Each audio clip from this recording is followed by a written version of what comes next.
Hello, everyone, and welcome back to Tech Helpline. This is where we show you how to use various applications and services throughout the internet. Hey guys, so today we're going to know how to make a filter on Snapchat.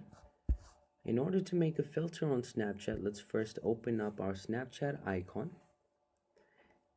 And once you do that, you press on the smiley emoji that is right next to the place where you click your pictures. Once you do that, you'll be sent into this filter section where you can use different sorts of filters, right? So if you need to create one, what you do is you first go to the create. Once you press it, you can have any ways of creating your filters through various different means. You can either add different kinds of effects to it, you can add some details, you can add some makeup to it. So this is how you make a filter on Snapchat.